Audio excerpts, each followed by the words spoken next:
¿Qué tal? ¿Cómo amanecieron? Viernes 14 de agosto de 2015.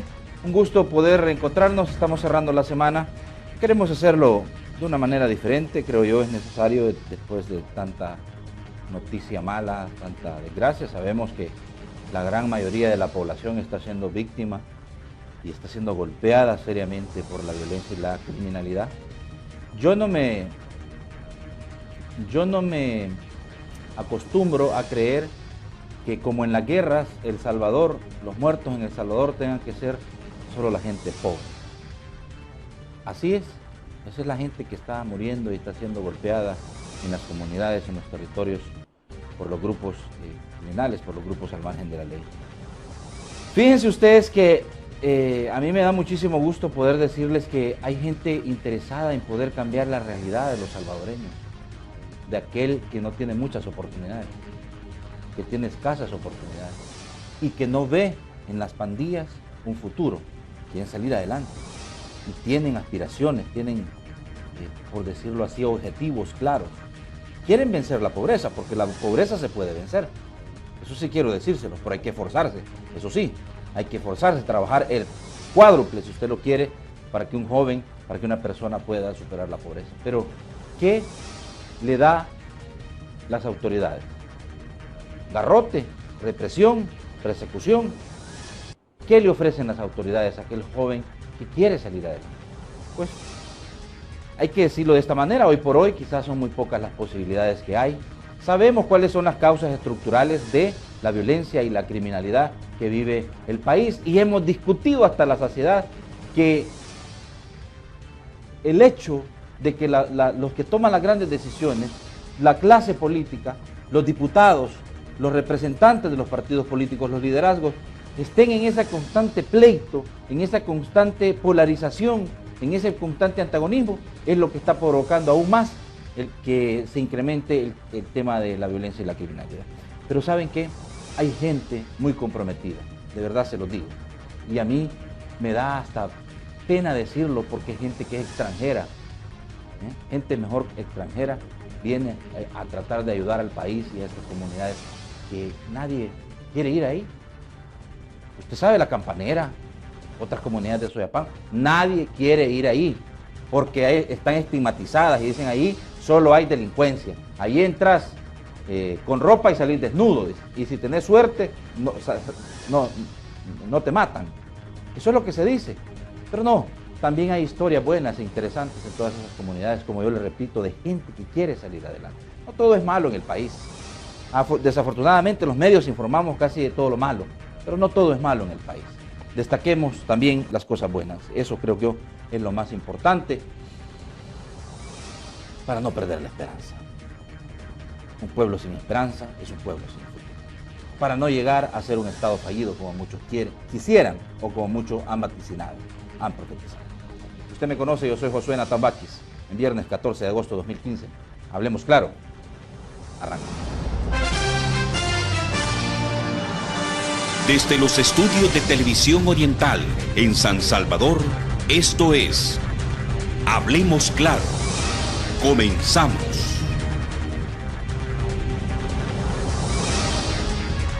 Bien, a usted que recibe y sintoniza, ya estamos en la entrevista Hablemos Claro, estamos cerrando la semana. Un gusto para mí que usted nos bendiga todas las mañanas con su sintonía. Sabemos que sí, a través de muchas posibilidades, 4 canales a nivel nacional, en cable, todo el oriente del país y la zona paracentral en señal abierta y en la supercarretera del internet, la www.tvocanal23.com, desde El Salvador, desde la ciudad de San Miguel para el mundo.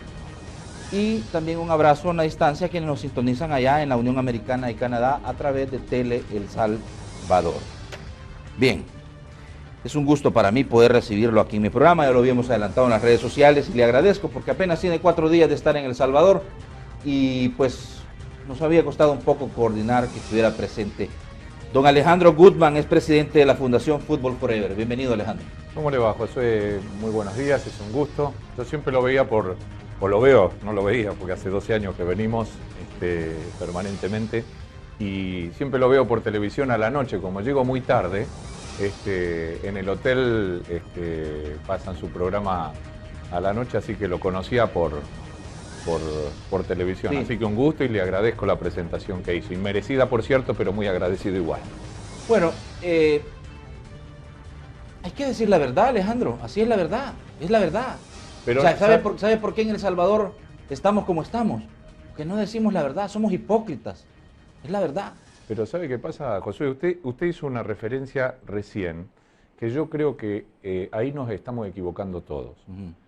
Porque a veces la verdad desconoce algunas facetas, algunos matices que por uno u otro motivo no salen a la luz. No por mala intención, sino por un desconocimiento. Probablemente además no son temas de interés mediático, ¿verdad? Claro, exactamente. Está muy bien su apreciación porque hacia eso voy.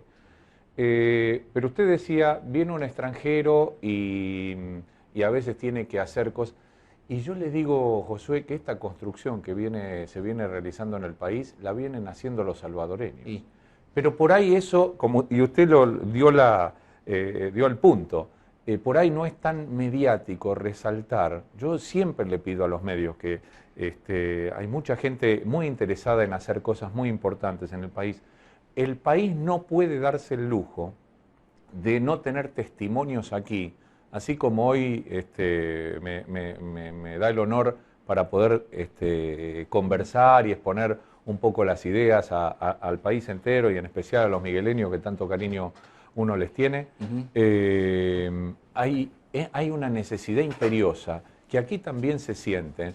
Una profesora, una maestra, una directora de la Campanera, una líder de Santa Eduviges, de Soyapango, etcétera, etcétera. El país necesita conocer de primera mano esas ideas, esos testimonios, esas formas de vida, porque si no, al final del día, Josué, usted que es un luchador, porque le digo porque, o sea, si bien nos conocemos personalmente por primera vez, yo lo he seguido, conozco un poco su carrera, si no, le estamos dejando esa palabra, esos testimonios a la gente muy humilde, solo condicionada y apocada a un hecho violento o a un hecho de estadística que se necesita a los 5 segundos que la cámara fue y el periodista fue solamente para tomar un testimonio. Yo creo que hay que resaltar un poco lo que allí sucede, pero... Lo malo que ahí sucede, lo malo.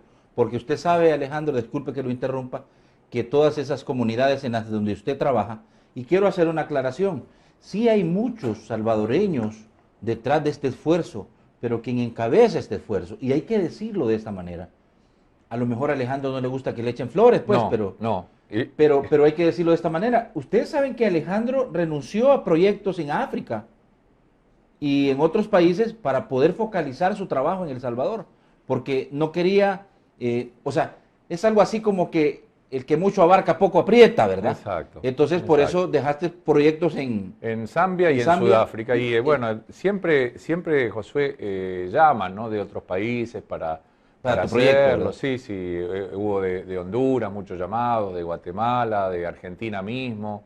El Vaticano, a través del proyecto Escolas, me pidió en distintos lugares de Sudamérica y todo, pero la verdad que yo creo que El Salvador eventualmente, no sé si lo veré en vida, porque estos procesos llevan un tiempo largo, pero creo que El Salvador está, y conozco mucho a su gente y a los distintos sectores del país, creo que está en condiciones de hacer una transformación magnífica, no solo para el país, sino también para el resto de Latinoamérica. Me encontré por ahí la historia de Francisco Salinas.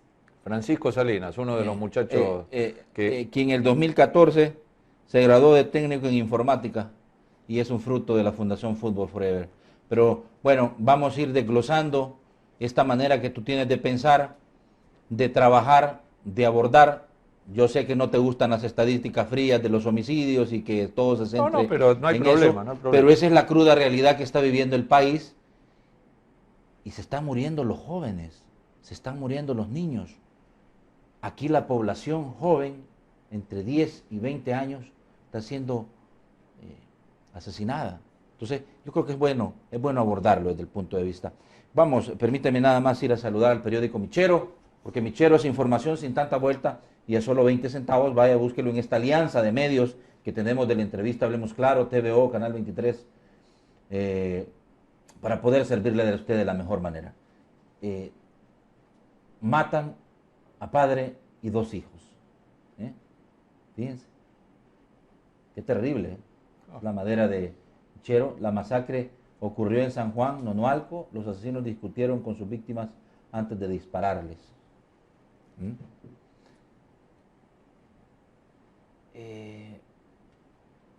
Digo, se queda uno sin palabras, ¿no? Sí. Cuando lo siente y no pasa a ser una estadística, uno empieza a pensar en serio de qué se trata, se queda. Si uno permite otros tiempos de los medios, uno hasta se pone a llorar, ¿no? Fíjate, estos dos jóvenes y este padre. Increíblemente, digo, uno no termina de entender por qué, ¿verdad? ¿Por qué? ¿Qué habrá pasado? ¿Qué había detrás? ¿Qué era? Porque fíjate que la gente dice, y a estos los matan de gusto, dice la gente.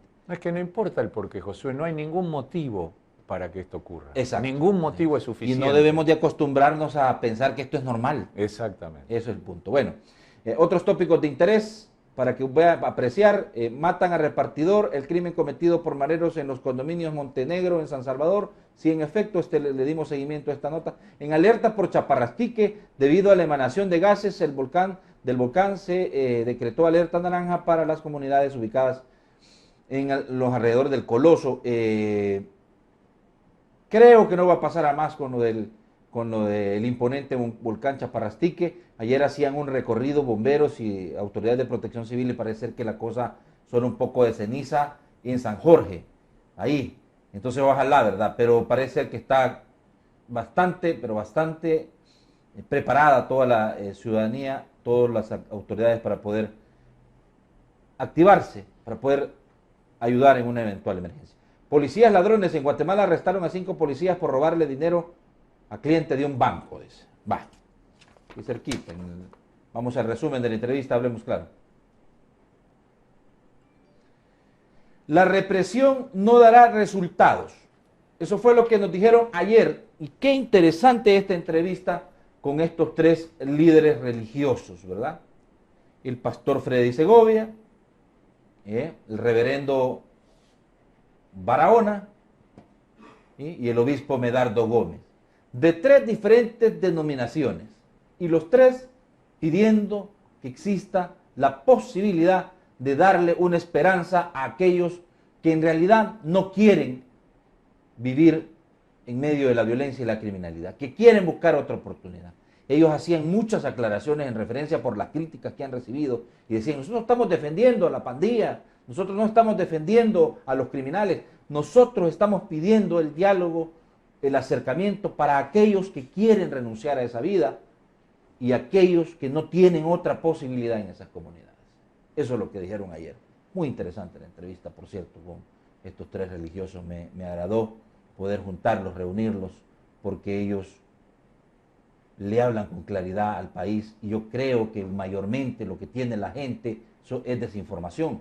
Por eso critican, por eso es que se le va a la gente encima, porque no tienen claridad. En realidad ellos trataron ayer de ser bien claros con los televidentes. Algunos les entendieron, otros pues no consideran, porque ven todo malo y ven todo lo que huele a pandillas, lo ven malo, ¿verdad? Entonces, a ver qué tal, porque el gobierno ha decidido renunciar al diálogo, dicen no con grupos criminales. Claro que no es con los grupos criminales, sino que ha decidido enfrentarles con la represión. Dicen que esto va a ser un momentáneo. Gracias. Busque mañana un breve resumen, una breve reseña de lo que hablemos esta mañana con don Alejandro Gutman de la Fundación Fútbol Forever. ¿Cómo va el proyecto, Alejandro? ¿Cómo te sientes? ¿Crees que has avanzado lo suficiente? Porque en El Salvador sí que hay necesidades, ¿verdad? Hacia la gente que más necesita, que está clamando y está pidiendo a gritos oportunidades. ¿Estás conforme hasta este momento con lo que se ha avanzado con la Fundación Fútbol Forever? Y si nos graficas un poco dónde es que tú estás trabajando, porque hay que decirlo, tu fundación está en donde nadie quiere llegar, ¿verdad? Bueno, en donde la estigmatización, ¿sí?, está desbordada. Esos lugares, uy, Dios guarde que alguien se vaya a ir a meter allá, ¿verdad? Entonces, para que vayamos entendiendo y la ciudadanía entienda también cuál es tu desempeño, tu labor. Bueno, Josué, nosotros empezamos hace 12 años como habíamos desarrollado un programa de fútbol, de clínicas de fútbol, de clínicas deportivas. Eso me llevó 7 años de mi vida, intensas, muy pero muy duras, donde habíamos creado un modelo de aprendizaje a partir de la práctica de estas clínicas que esperábamos los jóvenes adquirieran y que luego pudieran trasladar este modelo de aprendizaje a otras situaciones de su vida, para consigo mismo, para sus pares, para la vida en familia y para su vida laboral o de estudio. Después de 7 años y a pesar de los magníficos resultados nos fuimos dando cuenta que no era suficiente para que los jóvenes alcanzaran un desarrollo y salieran de la pobreza, porque todo el ámbito en donde se vive y el ámbito fuera y el otro ámbito lo van chupando y lo van absorbiendo y no lo dejan florecer. Entonces, un día me invitó el Vaticano, el Papa, a dar una presentación sobre deporte y desarrollo, deporte y educación, no recuerdo exactamente, y fui el primero que abrió las jornadas. Fuimos nosotros los que abrimos las jornadas. Y yo dije, miren, señores, llevo 7 años, incluso nos había invitado la FIFA para hacer el modelo de programa en el mundo, etcétera, etcétera. Y dije, señores, yo me equivoqué. Pasé 7 años, dejé a mis hijas, dejé a mi socio, paso de 12 a 16 horas trabajando, no tengo sábado y domingo. Pensé que era el camino, pero me equivoqué. No es suficiente. No podemos con esto.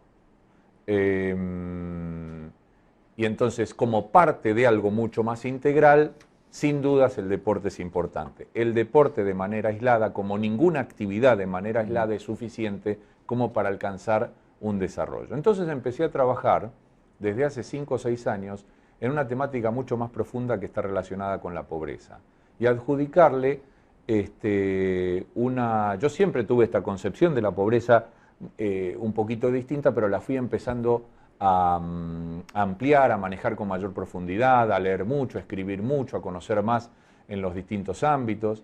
Y desde hace, le diría, 5 o 6 años, hemos empezado a ampliar toda esta conceptualización de la pobreza y allí hicimos además un cambio meramente de palabras, que dejamos de llamarnos Fundación Fútbol Forever para llamarnos Fundación Forever, que al final del día es irrelevante, pero para no confundir muchas veces que la gente piensa ahora que ya es Fundación Forever. Forever, exacto. Sí, okay. Que igual, le digo, Josué, yo siempre promuevo que la fundación algún día se debería llamar Fundación Sin Nombre, porque es absolutamente irrelevante. Sí. Yo estoy absolutamente convencido y después les voy a ir explicando por qué.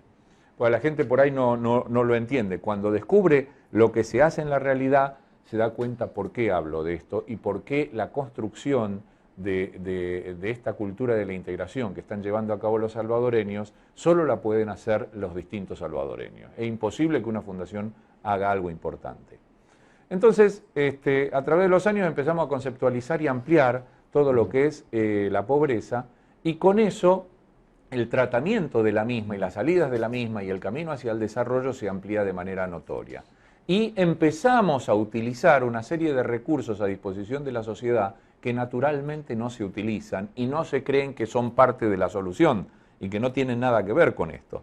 Y es justamente lo contrario. Si hay pobreza es porque hay otra mitad que vivió o que vivimos más o menos bien. Si hay pobreza es porque muchas veces las condiciones, la mayoría de las veces, las condiciones de vida, de formas de vida, no solo en lo laboral, sino también en la educación, en las cuestiones de salud, en las relaciones de familia, en un montón de cosas, en la conformación de las mismas familias, se da de una manera muy, pero muy por debajo de lo que hoy se podría considerar teniendo en cuenta los recursos con que cuenta un país.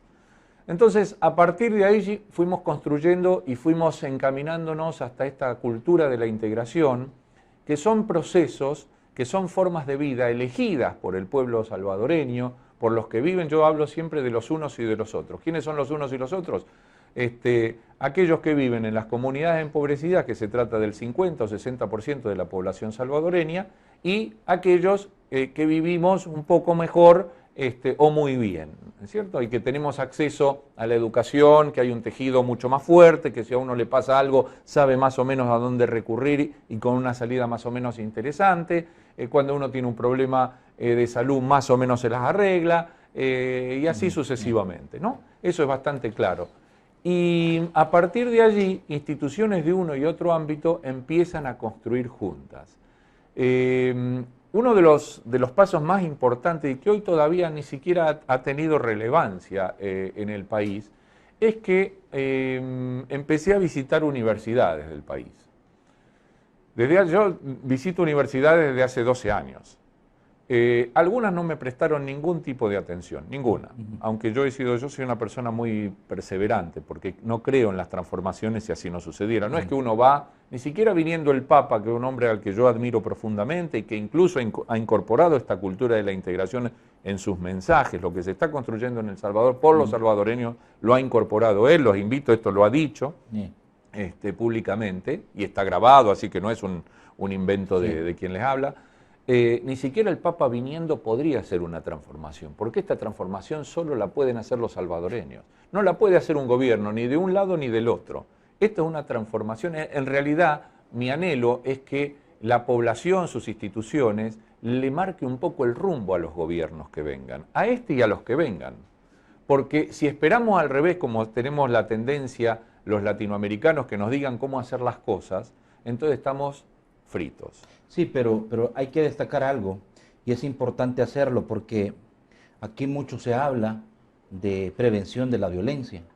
El gobierno hace referencia al tema de la prevención de la violencia como una hoja, como una línea, como una ruta paralela a lo que se está haciendo con el combate y el choque frontal en contra de los grupos criminales. Pero yo no tengo el cálculo específico de qué cantidad de millones de dólares se han invertido en este tema de prevención de la violencia. Mire, yo le voy a... Puedo... Mi claro, cero no hay problema, pero déjame terminar. Perdón. Fíjate, no sé qué cantidad, pero sé que es una cantidad cientos de millones de dólares. Cientos de millones de dólares en prevención de la violencia. Y dime dónde están esos resultados. Mire, hoy estaba leyendo, ya se lo voy a... Disculpe esta improlijidad. No, tranquilo. Esta falta de... Acá está. Hoy en una nota de la prensa gráfica, dice, capacitan en tecnología a jóvenes como prevención. Yo he escrito mucho, Josué, acá tengo 200 más hojas, es un pequeño resumen del cual yo vengo escribiendo. Y hablo mucho del tema de la prevención, porque para mí ese tema esa palabra, no es una cuestión de palabra, es una cuestión de que a partir de esa conceptualización de la palabra, uno empieza a tratar las cosas. Y ahí es donde viene un error fundamental. O sea, construimos a partir de esta palabra, por ejemplo, y entonces nuestra casa se va a ir al demonio, se va a caer, porque en definitiva, esa es una expresión muy argentina que digo que se va a ir al demonio, ¿no? Sí. Que se va a caer, ¿eh? No sé si me la entendieron, pero sí. Aquí hoy salió una nota típica, de las que salen todos los días en los periódicos. Dice, capacitan en tecnología jóvenes como prevención. El USAID y el Centro de Estudios Técnicos, bueno, no importa, dice, realizan un curso más. Y fíjese lo que dice aquí. Adam Schmidt, director de Oficina de Democracia y Gobernabilidad de USAID de El Salvador, dijo que como agencia están conscientes de que no hay una fórmula mágica para resolver los problemas de las comunidades. Estas son las barbaridades que el USAID, el BID y las organizaciones internacionales vienen haciendo. Hacen un tanteo así a ciegas. Si a mí me pone de centrodelantero de la selección salvadoreña o de la Argentina o de la que usted quiera, seguramente no voy a meter ningún gol. Sí, claro. Aunque fui jugador, hoy día no puedo jugar ni en la esquina, ni saliendo acá, ni con usted y hacemos un picadito, no puedo jugar de delantero. Entonces, usted va a tener alguna chance de acertar en el diagnóstico si empieza a conceptualizar bien, a tratar esa problemática, si empieza... No saben, entonces empiezan con un cursito de computación. Y dice, nosotros, ¿sabe por qué está mal el tema de la prevención? Conceptualizar así, Josué. Imagínese que usted y yo somos vecinos en una comunidad empobrecida, Y viene una organización internacional y dice, nosotros vamos a hacer cursos de prevención para sus hijos. Ellos están tomando a sus hijos como potenciales delincuentes. O sea, usted va a prevenir ¿qué? Que su hijo no entre en la violencia. Mi hijo no va a entrar en la violencia. Yo lo estoy educando como para que no entre en la violencia, pero ustedes ayúdenme a desarrollarlo, no a prevenir, no a tomar al ser humano como un potencial delincuente, sino vamos a tomarlo como lo que somos, verdaderos seres humanos que necesitamos desarrollarlos, y a partir de allí construyamos las acciones para eso. Porque si no, tomamos al ser humano al revés y nos damos un vasito de agua. O sea, una persona que tiene que tiene que tener una alimentación correcta, lo único que vemos es, mira, que no se nos muera de sed, vamos a darle un poquito de agua, por lo menos por ahora le va a venir bien. Esos cursos de computación de manera aislada, esa pelota que se da ahí para jugar un ratito, ese curso de inglés de manera aislada, Josué lo termina chupando la realidad. Queda en el olvido. Mire, uno hace un curso de inglés de 3 meses, aprendió, se entusiasmó y ahí quedó. Eso aislado queda en eso, en una experiencia. Nosotros ayer, por eso hablamos tanto, ¿cómo hacemos para construir distinto? No hay manera de construir distinto si no intervienen tanto las instituciones, los distintos sectores, la población, los maestros, los directores de escuela, las escuelas y las universidades, las empresas, los políticos. Si no intervenimos bajo el liderazgo del gobierno, Alejandro. El gobierno debe tener liderazgos en algunas áreas, seguramente. Y hay algo que usted mencionaba que me parece muy interesante. ¿Por qué hoy existe esa manera de concebir? Porque nosotros recibimos permanentemente, este es un país tan polarizado, es que es blanco o negro. Y así nos acostumbramos a pensar. Todo lo que hay en el medio nos deja a nosotros en una posición de trogloditas, porque nos elimina la posibilidad de pensar, de dialogar, de desarrollar, nos saca esa potencia que nosotros, esa potencial que tenemos como seres inteligentes, como seres con compromiso, con amor, capaces de construir. Entonces, la disyuntiva de crear, ¿sos del Barcelona o sos del Real Madrid? ¿Sos de izquierda o sos derecha? Nos anula toda una cantidad de posibilidades para discutir y dialogar y crecer. Sí, pero de todas maneras creo principalmente que una cantidad importante de millones de dólares han llegado del extranjero, fácil, quizás unos 1.000 millones de dólares. Probablemente. Para el tema ese de prevención de la violencia. Es una barbaridad. Pero mira cómo estamos. Es una barbaridad. En 24.6 homicidios diarios. Entonces, ¿qué es lo que no está haciendo pero bien? Pueden llegar 5.000, Josué. 5.000. Si a mí hoy, mire, el otro día usted que me comentaba que vio una entrevista, estuvimos con el presidente del Banco Agrícola, Rafael Barraza, a quien yo conozco y lo llevé a caminar por estos ámbitos, por las comunidades. Yo le dije a Rafael, si a mí me pones a elegir, Alejandro, yo dono, no para la fundación porque nosotros no pedimos, a nosotros no nos da nadie nada. Vamos a poner en un fideicomiso $1 millón o 10 millones de dólares, o que nuestra empresa como líder en el país incorpore esta cultura de la integración y se convierta un poco en abanderada de este liderazgo institucional para fomentar esta integración entre los unos y los otros, abrir las puertas a esos jóvenes, a esos adultos, en sus instituciones y y fuera de ella llegar hasta estos lugares. No lo dudo un minuto. Ese $1 millón se va a acabar y la cosa va a seguir más o menos igual. Esto no, esto va a transformar el país. Claro que se va a necesitar dinero, nadie habla de que no se va, pero el dinero tiene que ir de la mano con un cambio de las instituciones y con un cambio también de las otras instituciones. Nosotros tenemos que fortalecer esa escuela, tenemos que también fortalecer esa universidad. Esa universidad está formando profesionales para que la pobreza siga en el país.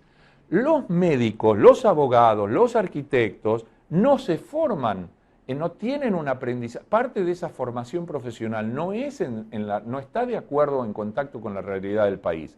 No, desconocen qué es lo que pasa, más allá que haya alumnos que provengan de esos ámbitos, pero desconocen o se alejan el día de mañana de donde vive el 50% de su país. ¿Usted cree que un médico puede atender bien si no sabe lo que pasa y cómo vive la gente en las comunidades? Entonces, cuando el médico atiende, ¿qué sucede? La atiende a esa persona y la atiende mal. Y esa persona sigue viviendo en la pobreza, mientras que si sucediera lo contrario y estuviera bien formado ese profesional, seguramente esa posibilidad de pobreza, por lo menos en la salud, quedaría reducida. Es algo así como estar dando, ¿cómo se llama? Medicina solo para aliviar, no para combatir. Con suerte aliviar, porque si no... el problema. Pero bueno, de todas maneras, ¿en qué comunidades están ustedes trabajando? Nosotros estamos en Soyapango, estamos en Santa Eduviges, en Montes 4, en Montes 5, en Panamá, en Nueva Esperanza, en La Campanera, en toda esa zona de Soyapango, que es una zona bastante populosa, como se imaginará, pero también, esto nosotros directamente, lo que hay que destacar es que hay 7 u 8 universidades, hay universidades en San Miguel, que están trabajando en este convenio, por ejemplo, la Universidad Gerardo Barrios, UNIVO, ahí tiene sedes también la Universidad Modular Abierta y EPROES, y estamos en Santa Ana con la Universidad de Santa Ana, o sea, en distintos lugares del país las universidades eligen esas comunidades empobrecidas, eligen esas escuelas, trabajamos en todo un proceso formativo con todos ellos, en donde los chicos tienen que realizar 11 actividades y después existe una continuidad académica. Estos rectores, que le decía que todavía el país no terminó de reconocer este cambio tremendo en la educación, que se ha dado de manera silenciosa. Hay un cambio en la educación que si lo hubiera hecho una fundación o el gobierno, hubiera salido en primera plana de todos los diarios. Sí. Como a nosotros la verdad nos interesa muy poco esto, y a las universidades por suerte han tenido muy bajo perfil, hoy hay un ingreso distinto. Hoy van a entrar, ya hay cientos de jóvenes en las universidades, pero este año esperamos que haya alrededor de 400, 500 jóvenes que entren, y en 3 años, Josué, esperamos que el 30% de los cupos, escuche bien, el 30% de los cupos de ingreso de las universidades sea para los jóvenes estudiantes de las escuelas de estas comunidades empobrecidas. En San Miguel, en Santa Ana, en San Salvador, etcétera, en Soyapango, etcétera, etcétera. O sea que